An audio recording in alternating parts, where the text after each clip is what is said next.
I'm so sorry, ma'am. I know you need this medicine, but it looks like it's not covered by your insurance. Yeah, unfortunately, I had to deny that one. Wait, who are you? I'm your insurance company's pharmacy benefit manager. I get paid based on the price of a medicine, and I don't make as much money off this one. No one should stand between you and your medicine. Visit phrma.org/middleman to learn more. Paid for by Pharma. This episode is brought to you by Paycor, the HR and payroll software made for leaders. It's never been harder to recruit, hire, and engage workers. That's why HR leaders and frontline managers depend on Paycor for all things people management, from onboarding and performance reviews to compensation and benefits. Learn more at paycor.com/leaders. This is Optimal Finance Daily, episode 2426. We Shouldn't Discourage Our Kids from Trade School by Kalen Bruce of freedomsprout.com. And I'm your host and personal finance enthusiast, Diana Merriam. Welcome back to our Sunday bonus episode, where I share an article with you from a different podcast in our network. Today's episode coming from Optimal Relationships Daily. So with that, here's Greg with the post and commentary as we optimize your life. We Shouldn't Discourage Our Kids from Trade School by Kalen Bruce of freedomsprout.com. Good parents make sure their kids get into a good college. They may pay their way or help them pay for it, but either way, college is a must for any kid who wants to be successful, right? I'm sure you've judged by the title of this article that my answer is no. There is a stigma surrounding people who don't go to college. Even as the world becomes more BA and MBA saturated, we still preach, go to college, get good grades, and you'll be successful. If only it was that easy. If only success was just about financial prosperity. This mindset is misinformed. College doesn't always guarantee success, and frankly, college simply isn't for everyone. The choice is ultimately your child's, but you're here to guide them along. For example, too often we discredit trade schools. Meg St. highlighted this trade school stigma in an article for The Atlantic. Meg shared a story of a kid who was basically forced into medical school and ultimately ended up dropping out and going to a trade school. It's simple. We make too many decisions based on the monetary value. There are a lot of blue-collar jobs that pay as much or more than white-collar jobs. This is when people would chime in with how hard blue-collar jobs can be on your body, and while that's true in some cases, it's not always the case. A good friend of mine just finished his time in the military and got a welding certification that will garner him $90 an hour in California, which I know seems like minimum wage for California, but still, that's pretty good. A U.S. news report showed the average physician makes around $200,000 annually. Here are the specifics. Physicians made a median salary of $194,500 in 2018. The best paid 25% made $208,000 that year, while the lowest paid 25% made $88,630. If we assume a 40-hour work week and we take the average of $200,000, that's around $90 an hour.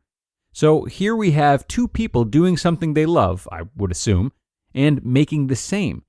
And while many blue-collar jobs like construction can be hard on your body, I think we'd all agree that welding isn't so tough on your body. I can hear the negative Nancys now. Where is he earning $90 an hour welding? That's just one example. Yeah, I get that. My point is, the jobs trade schools enable you to get are often thought of as lower class or second-rate jobs, when in reality, it's just a different path. And regardless, it's not all about money. Your child's future.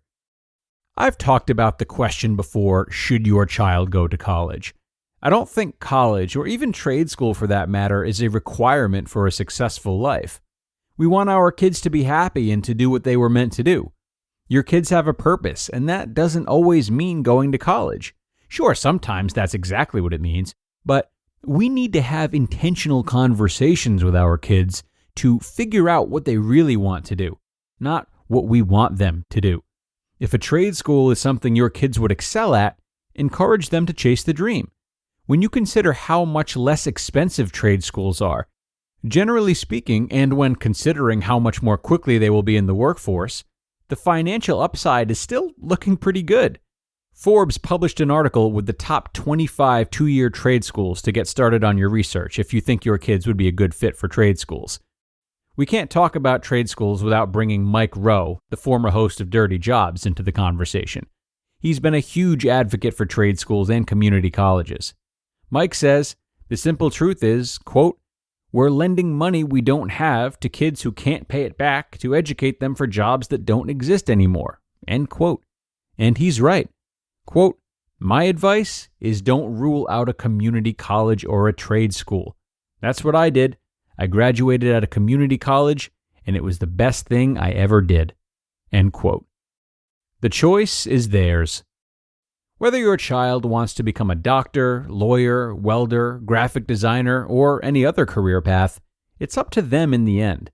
I think we all want what's best for our kids, and sometimes that means letting them make a choice we don't agree with. Out of our 5 kids, I wouldn't be surprised if 1 or 2 went to college, 1 or 2 started a business, 1 went to trade school, and 1 joined the military. As long as their decision is intentional, we will let them determine their own path. You just listened to the post titled, We Shouldn't Discourage Our Kids from Trade School by Kalen Bruce of freedomsprout.com. I'm so sorry, ma'am. I know you need this medicine, but it looks like it's not covered by your insurance. Yeah, unfortunately, I had to deny that one. Wait, who are you? I'm your insurance company's pharmacy benefit manager. I get paid based on the price of a medicine, and I don't make as much money off this one. No one should stand between you and your medicine. Visit phrma.org/middleman to learn more. Paid for by Pharma. This episode is brought to you by Paycor. Paycor empowers leaders to build winning teams. With Paycor, leaders can recruit, onboard and train employees, set goals, and drive performance. If you're a leader, everyone depends on you. Who do leaders depend on? Paycor. Learn more at paycor.com/leaders. Really wonderful points made by Kalen here today. I was just having this discussion yesterday about how the college bubble is bound to burst soon, given how expensive it is and that trade jobs are making a comeback. Of course, there's still a lot of emphasis on strictly pursuing classically higher paying jobs like doctors and lawyers at the moment, but these two are bound to clash soon, and when they do, I think that trade schools are going to make a significant comeback. But in the meantime, as Kalen says is most important, is supporting your child and letting them embrace their own choices. If you do feel particularly strongly about your child entering a certain field, well, channel your energy into explaining to them why you feel that way and what you feel the perks are. Explain your concern, but don't demand their participation. And you may want to balance this out by asking them for 2 to 3 fields they're interested in that differ from your preferences, and promising to help them find just as much information, good and bad, about that field as you've shared about your field of choice. This is a really great way of balancing and embracing your child's choice, assisting them in what they want, yet also sharing your thoughts as a concerned parent that wants them to succeed. And that is going to wrap up the week for ORD, everyone. Many thanks for spending these last 5 days with me. Go out there, have a wonderful weekend, and I sure hope you come back and join me again for a new week of relationship content on Monday, where your optimal life awaits.